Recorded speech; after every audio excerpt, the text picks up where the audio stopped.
नमस्कार, मैं हूं शुभम त्रिपाठी और आप देख रहे हैं सुदर्शन न्यूज। जवाब तो चाहिए में आज हम बात करेंगे वाजे के लेटर बम के बारे में। जी हां, सुप्रीम कोर्ट से आज उद्धव सरकार और उनके पूर्व गृह मंत्री अनिल देशमुख को करारा झटका लगा है। कोर्ट ने 100 करोड़ की वसूली के मामले में सीबीआई जांच रोकने की याचिका को खारिज कर दिया और इससे पहले एनआईए कोर्ट में सचिन वाजे ने अपना कबूलनामा दायर किया और इसमें वाजे ने कहा कि गृह मंत्री अनिल देशमुख ने बार रेस्टोरेंट में वसूली करने के लिए कहा था, लेकिन मैंने इनकार कर दिया। और इसके साथ ही उन्होंने आरोप लगाया कि परिवहन मंत्री अनिल परब ने 50 कॉन्ट्रैक्टर से 2-2 करोड़ रुपए वसूलने के लिए कहा था। ऐसे में सवाल यही है कि क्या सीबीआई की जांच उद्धव ठाकरे तक पहुंचेगी?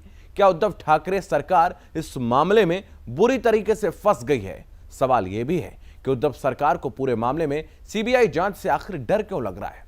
इसी पर हम चर्चा करेंगे, लेकिन उससे पहले यह रिपोर्ट देखिए आप। सुप्रीम कोर्ट ने महाराष्ट्र सरकार और उसके पूर्व गृह मंत्री अनिल देशमुख की अर्जी खारिज कर दी है। दोनों ने बॉम्बे हाई कोर्ट के उस फैसले को चुनौती दी थी जिसमें 100 करोड़ की वसूली के आरोपों की सीबीआई जांच का आदेश दिया गया था। मुंबई के पूर्व पुलिस कमिश्नर परमवीर सिंह ने देशमुख पर वसूली का टारगेट देने के आरोप लगाए थे। इस मामले में सुप्रीम कोर्ट ने गुरुवार को कहा, यह 2 बड़े पदों पर बैठे लोगों से जुड़ा मामला है। लोगों का भरोसा बना रहे, इसलिए निष्पक्ष जांच जरूरी है। वहीं सचिन वाजे के लेटर बम के बाद इस मामले में और भी सवाल खड़े हो रहे हैं। सचिन वाजे ने अपने लेटर में लिखा है कि अनिल देशमुख ने बार बार रेस्टोरेंट से वसूली करने के लिए लिखा था। इसके साथ ही उन्होंने लिखा है कि परिवहन मंत्री अनिल परब ने 50 कॉन्ट्रैक्टर से 2-2 करोड़ वसूलने को कहा था। ऐसे में सवाल खड़े हो रहे हैं कि क्या अब जांच उद्धव ठाकरे तक पहुंचेगी? Bureau report, Sudarshan news. तो इस पूरे मामले के बाद केंद्रीय मंत्री प्रकाश जावड़ेकर ने एक प्रेस कॉन्फ्रेंस की। उस दौरान उन्होंने क्या कुछ कहा, वो भी सुनिए। पिछले 30 दिन में महाराष्ट्र में ऐसी उथल पुथल हो रही है और इतने रोज नए खुलासे हो रहे हैं कि उसका ट्रैक रखना भी मुश्किल हो रहा है। एक बात साफ हो गई कि ये महाविकास आघाड़ी कहते हैं, MVA,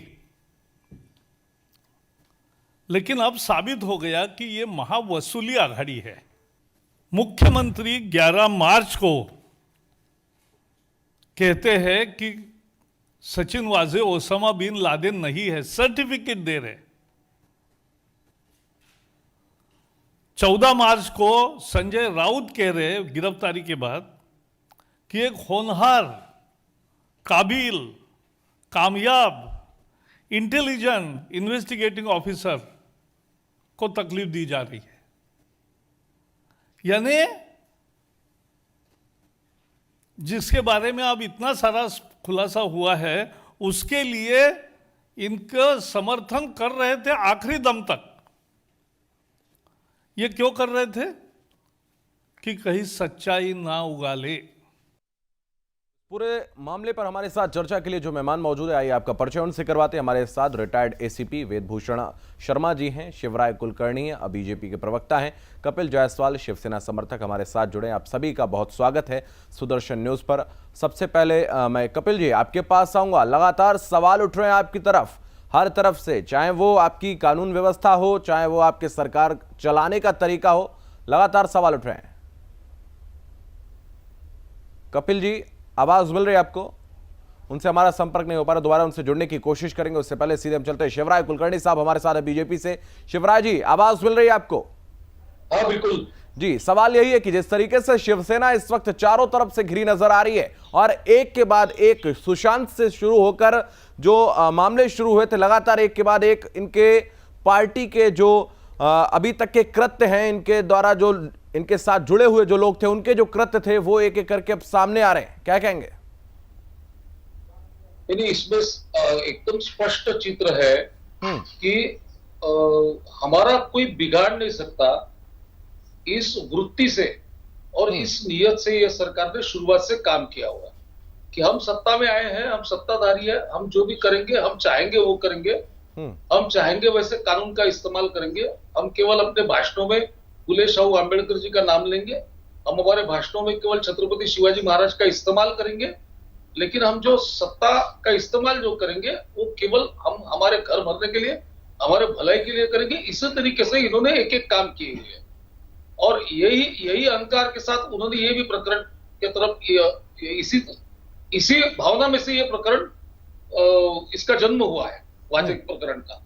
और आपके आज के कार्यक्रम का जो टाइटल है कि क्या इसकी पूरी पहुंच जो है वो उद्धव ठाकरे तक जाएगी क्या, तो पहले तो सबसे पहले यही सवाल उठता है कि जिसका जवाब शिवसेना प्रवक्ता को देना पड़ेगा कि 17 साल जो सचिन वाजे फेक एनकाउंटर के केस में और अवैध वसूली के भ्रष्टाचार के केस में जो सस्पेंड था, जो वादग्रस्त था, उस सचिन वाजे की नजदीकियां किसके साथ थी?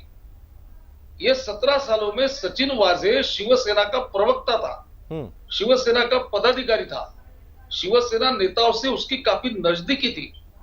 तो ये बात तो सीधी है कि उसे लेने के लिए किसने इंसिस्ट किया गया, ये पहला सवाल उठता है कि आपको रोकना चाहूंगा जी, हाँ बोलिए। हाँ, कि उसको फिर से ड्यूटी पर लेने के लिए किसने इंसिस्ट किया, ये पहली बात।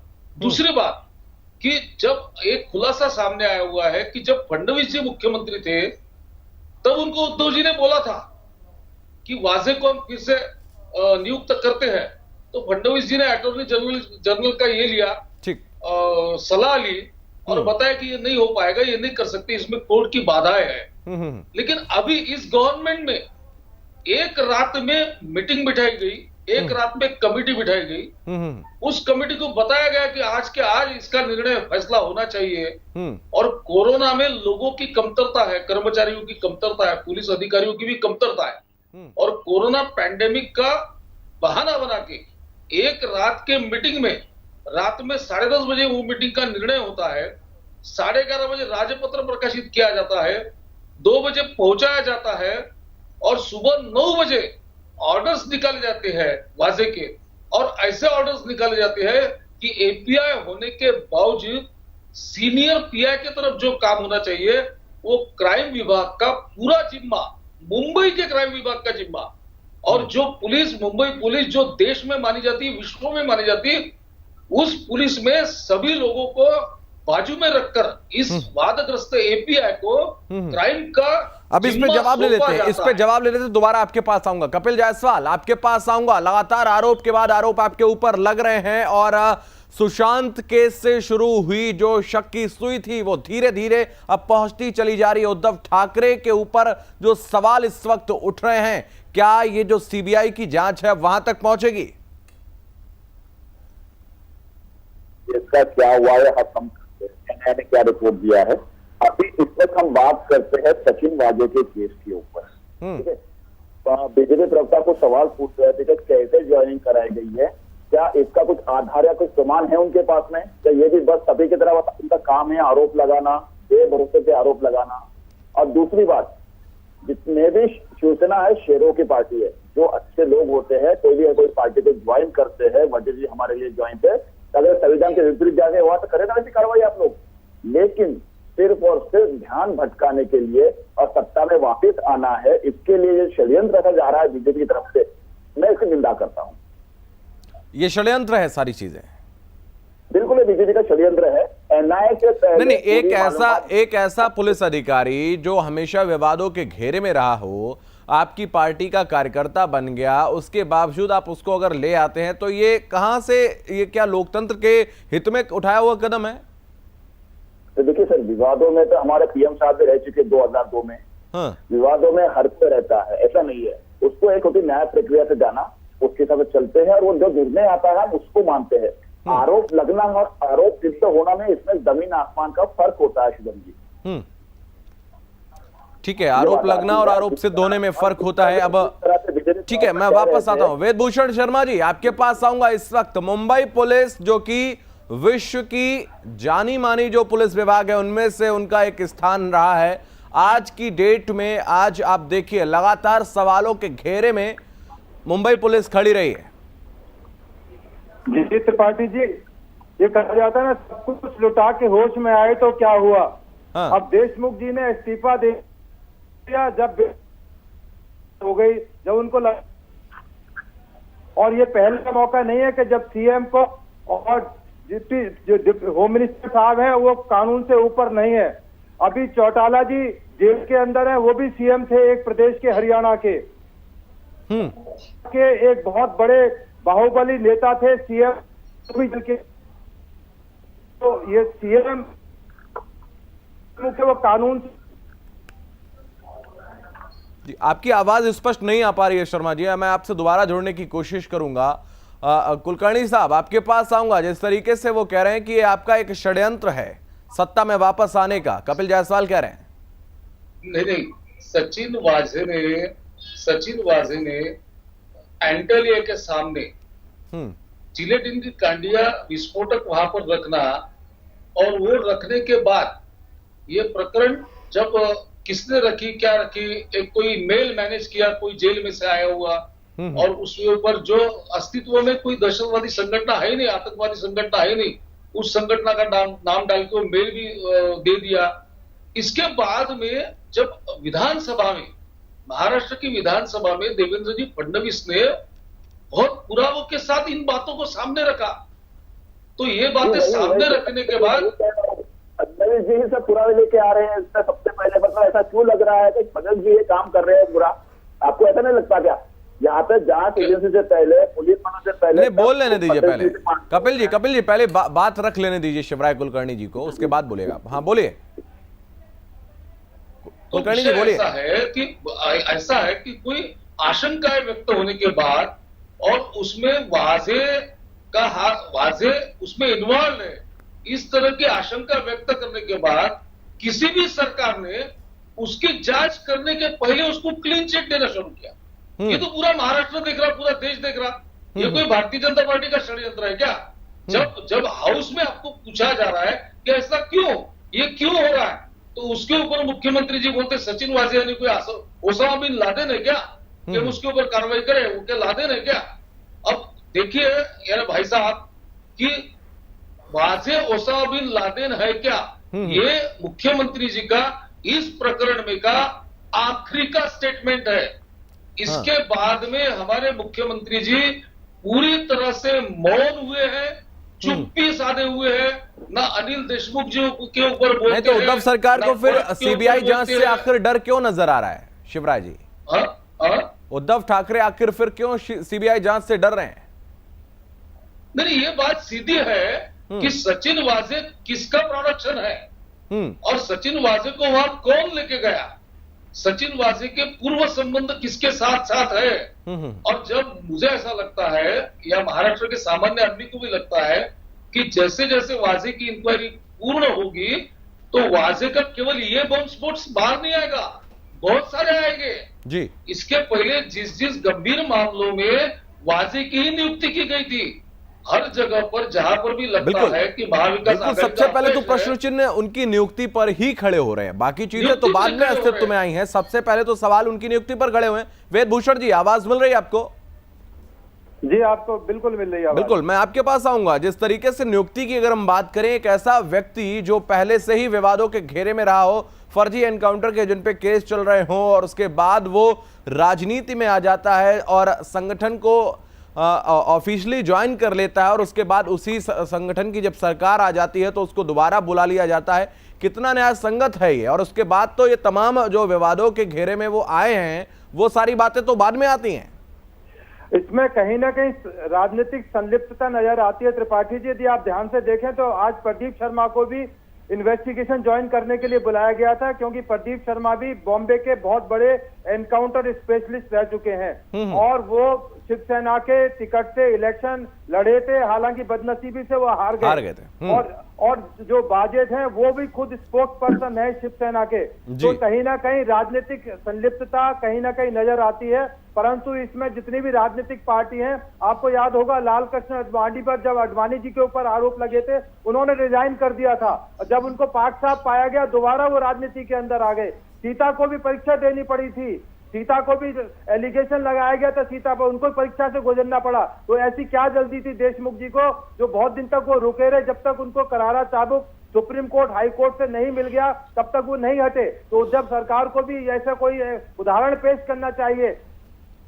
अब ये के केस का जिक्र आ रहा था, क्या सीबीआई ने किसी को पार्शली इम्प्लीकेट किया, क्या रिया चक्रवर्ती को इम्प्लीकेट किया? नहीं किया ना। तो सीबीआई से इतना डरने की जरूरत नहीं है, वो एक इन्वेस्टिगेटिंग एजेंसी है, उसकी जिम्मेदारी कोर्ट के प्रति होती है, जो सबूत और तमाम चौक नहीं, ये सारी चीजें तो बिल्कुल आप बिल्कुल ठीक कह रहे हैं। आपसे मैं अक्षरशः सहमत किस हूं। तरह से मिसयूज हो रहा है त्रिपाठी जी, आप देखिए कि राजनीतिक लोग पुलिस को किस तरह से मिसयूज करते हैं। वही बात मैं कहना चाह रहा हूं कि आज पुलिस की वैल्यू कहां पर आ गई है। वो मुंबई पुलिस, वो महाराष्ट्र पुलिस जो दुनिया की टॉप पुलिस में गिनी जाती थी, आज उसकी स्थिति कहां बना दी? आज उसको किस नजर से देखा जा रहा है? पूरे हिंदुस्तान की पुलिस के ऊपर एक बहुत बदनुमा दाग मुंबई पुलिस की तरफ से लगाया गया है। ये तो हिम्मत मानिए परमवीर सिंह की कि उन्होंने हिम्मत करके अपने होम मिनिस्टर के ऊपर एक एलिगेशन लगाया 100 करोड़ का।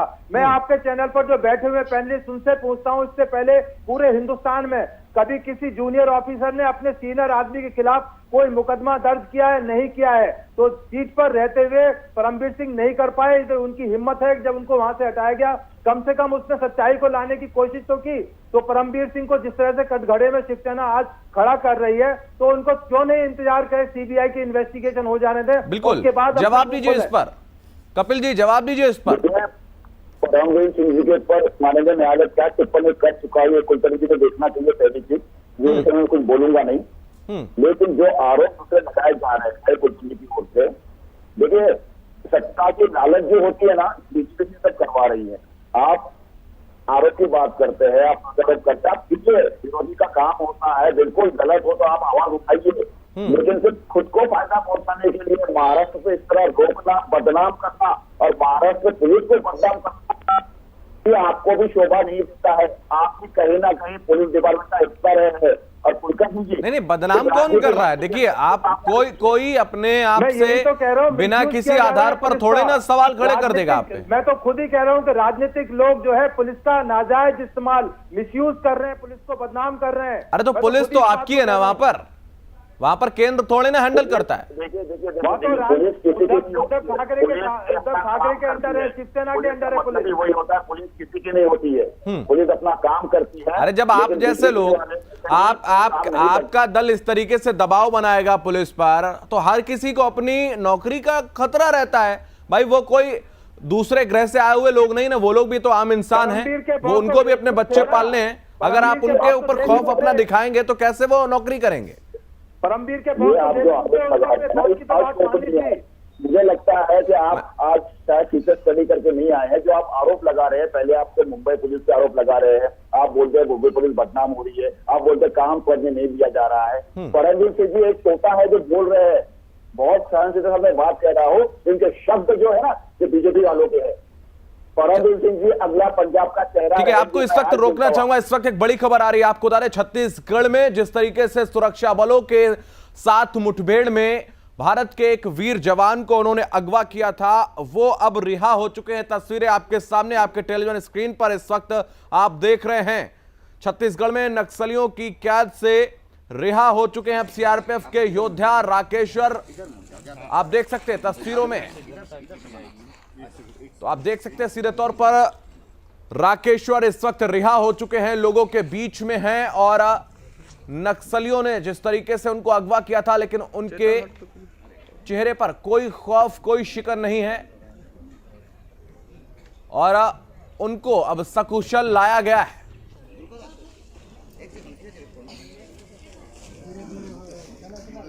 तो छत्तीसगढ़ में नक्सलियों की कैद से अब सीआरपीएफ के योद्धा राकेश्वर रिहा हो चुके हैं। इस तक की बड़ी खबर आपको बता दें, सबसे पहले सुदर्शन न्यूज ने इस खबर को आपके सामने लाया था और अब राकेश्वर रिहा हो चुके हैं। तो 3 अप्रैल को उनको बंधक बनाया गया था।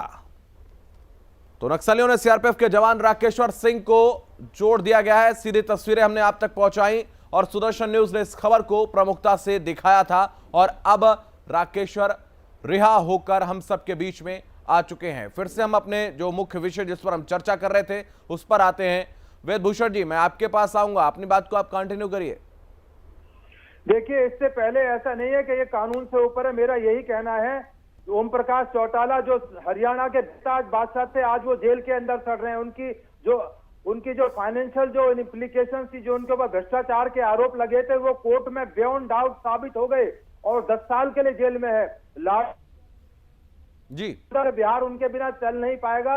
उनके ऊपर कितने सीरियस भ्रष्टाचार के आरोप लगे और हुए, तो उद्धव सरकार को और देशमुख को ईमानदार है तो सीबीआई इतनी जल्दी उनको अरेस्ट करके जेल नहीं वक्त दीजिए। सुप्रीम कोर्ट, माननीय सुप्रीम कोर्ट दिया है, सीबीआई को काम करने दे, एनआईए को काम करने दे। ठीक है शिवराज जी, आखिर ऐसा कौन सा भय है, आखिर ऐसा कौन सा डर है कि जो शिवसेना और उनके साथ जो गठबंधित दल हैं, उनके नेता सीबीआई जांच से डरते हैं? क्यों आखिर वो उसका विरोध कर रहे हैं? ऐसा है कि अभी ये जो समुद्र मंथन चालू है, इस समुद्र मंथन में अगर अमृत बाहर आया तो उस समय ये सब हंस रहे थे। अभी हलाल बाहर आने वाला है और वो हलाल कितना तीव्र रहेगा, क्या रहेगा, इसका कोई अंदाजा नहीं है। क्योंकि अभी जो दिख रहा है, जो नाम सामने आ रहे हैं, अब देखिए कल एक शिवसेना के नेताओं का नाम सचिन वाजे ने अपने लेटर में लिखा है। एक नया लेटर बॉम्ब फॉरमविल के बाद सचिन वाजे का लेटर बॉम्ब आया है और उसमें अनिल परब जी का नाम लिया गया। अनिल परब जी एडवोकेट है, मातोश्री के बहुत नजदीकी है, उद्धव जी का पूरा कामकाज संभालने वाले मंत्री करके उनकी पहचान है। और ये सब इस बातों का युक्तिवाद करने के लिए वो वकील होने के बावजूद भी कई बच्चियों की कसम ले रहे हैं, कई बाला साहब ठाकरे जी की कसम ले रहे हैं और संजय राउत बोल रहे हैं कि हमारा वो शिवसैनिक जो है वो बाला साहब की झूठी कसम नहीं ले सकता है। लेकिन इस तरीके से बचकानी हरकत सब चालू है। अनिल परब जी का इसमें क्या इन्वॉल्वमेंट है, क्या नहीं है, क्या वो जो अनिल देशमुख बड़े ताव से कहे गए थे कि दूध का दूध, पानी का पानी करना है, तो करो अब दूध का दूध, पानी का पानी। वो कहां तक जाएगा? जो दिख रहा है इस पे जवाब ले लेते हैं। कपिल जायसवाल, बोलिए। कपिल जी, आवाज मिल रही है आपको? यही तो प्रॉब्लम है शिवसेना का, उनको आवाज ही नहीं जाती जनता की। कपिल जी, सुन पा रहे हैं आप? चलिए, उन तक हमारी आवाज संभवतः नहीं पहुंच रही है, उनसे जुड़ने की कोशिश करेंगे दोबारा। शिवसेना का ये प्रॉब्लम है, उनको आवाज ही नहीं जाती जनता की। बिल्कुल, जैसे ही हम उनसे संपर्क होगा उनसे ये सवाल जरूर हम पूछेंगे। वेदभूषण जी, मैं आपके पास आऊंगा। लगातार सवालों के घेरे में इस वक्त सरकार खड़ी नजर आ रही है और आज से नहीं, ये सिलसिला लॉकडाउन से पहले, जब से सुशांत सिंह का पूरा केस हुआ उसके बाद से लगातार महाराष्ट्र सरकार विवादों में रही है। इसमें सबसे ज्यादा नुकसान किसका? जनता का ही हो रहा है। जब तक सरकार इन्हीं मामलों में उलझी रहेगी तो आखिर विकास कैसे होगा? महाराष्ट्र के लोगों का ये नुकसान है सीधे तौर पर। बचाने में नेता लोग लगे हुए हैं कि किस तरह इन पचड़ों से निकला जाए, पर अब वो उनके गले की हड्डी बन चुके हैं। आपको त्रिपाठी जी, आप बॉम्बे गए होंगे, बहुत बार गए होंगे, मैं भी सैकड़ों बार बॉम्बे गया हूं। जो बॉम्बे के डांस बार हैं, डिस्कोथिक हैं, बार्स हैं, वो हमेशा सवालों के निशान में रहे। सुप्रीम कोर्ट तक उनकी बात पहुंचाई गई है। जिस तरह से एक शराब का, पैसे का, एक वहां पर औरत का नंगा नाच होता है, वो कोई छिपी हुई बात नहीं है। क्या वो बिना पैसे के चलते हैं? क्या उनको कोई पॉलिटिकल प्रोटेक्शन नहीं होता? इतना जबरदस्त ऊपर राजनेताओं के पैसे की नगरी क्रिमिनल पूरी फिल्म इंडस्ट्री के ऊपर तौर पर पुलिस पर सवाल खड़े हो रहे हैं और उस पर अपनी प्रतिक्रिया यहां पर वेदभूषण जी ने व्यक्त की कि कैसे इस वक्त दबाव में पुलिस को काम करना पड़ रहा है। हालांकि सीधे तौर पर महाराष्ट्र की वो पुलिस जो विश्व की पुलिस में टॉप पे आती है और उस पर आज कैसे कैसे आरोप लग रहे हैं, कैसे उसकी छवि आज धूमिल लगातार हो रही है, इस पर हम लगातार चर्चा कर रहे हैं। वेदभूषण जी, कंटिन्यू करिए आप अपनी बात। ये पहला मौका नहीं है कि कमिश्नर रैंक के ऊपर मुंबई में आरोप लगे हों।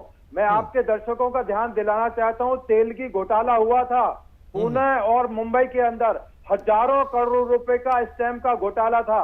उसमें तत्कालीन जो कमिश्नर थे रंजीत सिंह शर्मा, RS शर्मा जी, उनको अरेस्ट किया गया था। बाद में सुप्रीम कोर्ट ने उनको बाइज्जत बरी किया था, क्योंकि उनके ऊपर उस समय की सरकार ने मकोका लगाई थी। सुप्रीम कोर्ट ने कहा था कि मकोका एक कमिश्नर के ऊपर नहीं लगाई जा सकती, उनकी संलिप्तता इस तरह से नहीं है। तो बॉम्बे पुलिस के ऊपर जो एलिगेशन है, इसलिए उनकी जांच महाराष्ट्र पुलिस बिल्कुल नहीं कर सकती। सुप्रीम कोर्ट ने बिल्कुल सही डिसीजन दिया है कि इसकी जांच या किसी जुडिशियल ऑफिसर से होनी चाहिए।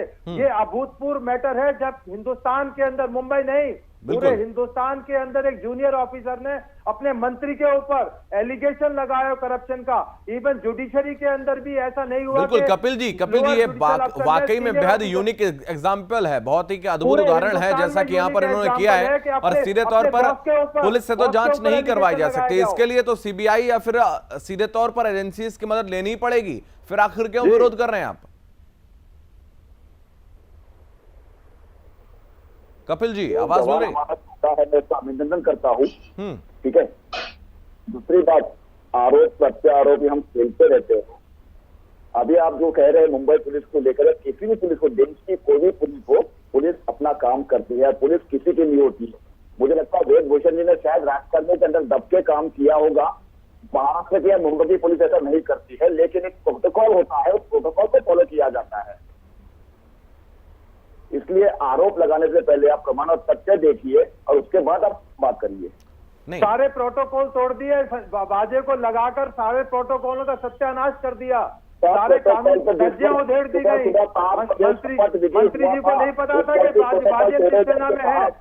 क्या मंत्री जी को नहीं पता था कि वो शिवसेना के प्रवक्ता रहे हैं? जोड़कर उन्होंने क्या मंत्री जी का आंख बंद करके काम कर रहे थे गृह मंत्री जी? गृह मंत्री जी को ये नहीं पता था संजीव बाजे किस स्थिति में है? बात छोड़िए, आप ये बात छोड़ दीजिए। संजीव बाजे को इलेक्शन किस तरह से वहाँ पर 2004 में अरेस्ट किया गया था, उन पर बड़े सीरियस एलिगेशन थे, उन पर बड़े सीरियस एलिगेशन थे। ये बिना गृह मंत्री की इजाजत के बिना क्या परमवीर सिंह ने अपने आप से उनको बहाल कर दिया? आप बताइए, आप क्या परमवीर सिंह ने बिना होम मिनिस्टर की नॉलेज के बाहर कर दिया? बीजेपी कभी होम मिनिस्टर सब इंस्पेक्टर से बात करता है?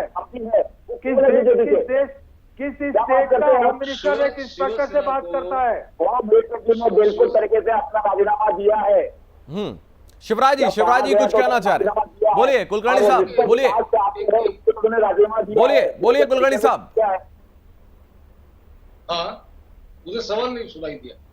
हाँ, जिस तरीके से इस वक्त लगातार आरोप लग रहे हैं, तो ऐसे में CBI जांच का आखिर क्यों विरोध कर रहे हैं, उस पर ये कह रहे हैं, जिस तरीके से कपिल जी कह रहे हैं कि अगर ऐसा होता तो निश्चित रूप से आरोप लगाना जो है वो उसके बाद आरोपी नहीं हो जाता है व्यक्ति। वो कह रहे हैं प्रूफ हो, और प्रूफ तो तभी होगा जब जांच निकलकर सामने आएगी।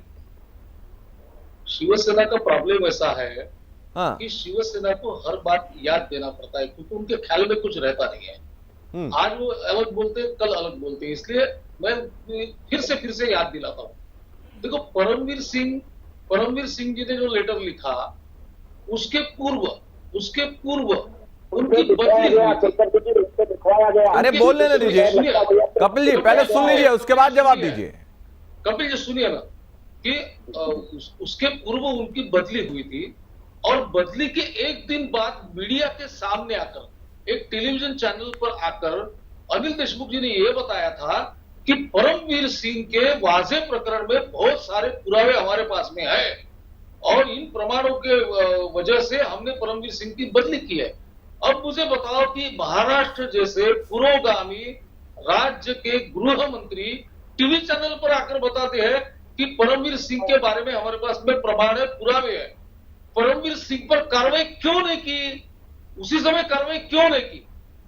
आपके पास पुरावे होते हैं तो ये क्या बात टेलीविजन चैनल पे कहने की बात है क्या? आप होम मिनिस्टर हो, आपको किसकी परमिशन लेनी पड़ती है? आपने कार्रवाई क्यों नहीं की? एक तो कार्रवाई की नहीं, बताइए कपिल जी, आखिर कार्रवाई क्यों नहीं की आपने? लेटर बॉम्ब आ गया, लेटर बॉम्ब के बाद ये बोलते हैं कि बीजेपी का षड्यंत्र है। अच्छा, वाजे कपिल जी, कार्रवाई क्यों नहीं हुई? बोलिए कपिल जायसवाल। हाँ बोलिए। ये अगर गृह मंत्री जी, माजी गृह मंत्री अनिल देशमुख जी कुछ बात कही है, मीडिया में नहीं कहेंगे तो क्या कहेंगे? चुप के कहेंगे क्या किसी को? नहीं तो एक्शन क्यों नहीं लिया था? हाँ जी, एक्शन क्यों नहीं लिया था, कार्रवाई क्यों नहीं की थी? सर आप तो बोल रहे थे उन्होंने बंदूक लेके उनको शूट करना चाहिए। अरे प्रोसेस होता है, नया प्रक्रिया है। अरे शूट करना कौन बोल रहा है आपको? होता है ना।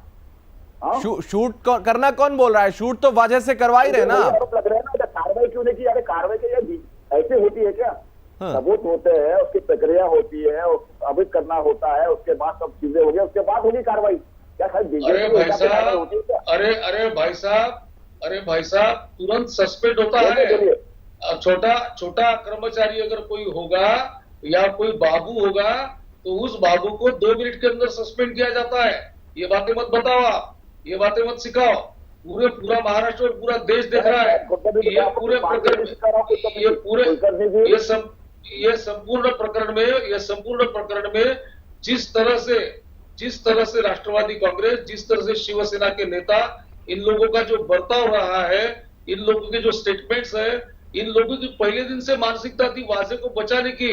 आज संजय राउत जी के स्टेटमेंट्स प्रकाश जावड़ेकर जी ने गिनकर बताया है पत्रकारों को कि किस तरह से सर्टिफाई कर रहे थे संजय राउत कि वाजे ये कर्तव्य तत्पर अधिकारी है, कर्तव्यक्षम कार्यक्षम अधिकारी है। वाजे ऐसे कांड खोज कर निकालता है। ये सब तारीफों के प्रशंसाओं के पुल बांधे जा रहे थे संजय राउत के तरफ से। उनको क्लीन चिट उद्धव जी खुद दे रहे थे। गृह मंत्री विधानसभा में चिल्ला कर बता रहे थे कि उसकी बदली भी करने को तैयार नहीं थे। कार्रवाई तो छोड़ो, सस्पेंशन तो छोड़ो, उसको एक जगह आखिर इसके पीछे क्या दबाव था, ये भी बता दीजिए शिवराज जी। आखिर क्या क्यों था ऐसा क्या था? हाँ। दिख रहा है सामने, धीरे धीरे बाहर आएगा। अब एनआईए जांच में बाहर आएगा। अब देखिए अनिल देशमुख का नाम आ गया, अनिल देशमुख का नाम आएगा। अनिल नहीं, लेकिन ये तो चाहते नहीं है कि जांच हो भाई, ये तो जांच का भी विरोध कर रहे हैं। अनिल गुप्ता जी का नाम आ गया। कपिल जी आखिर जांच का क्यों विरोध कर रहे हैं? सब आएगा, जांच में आएगा, लोगों को दिखता है।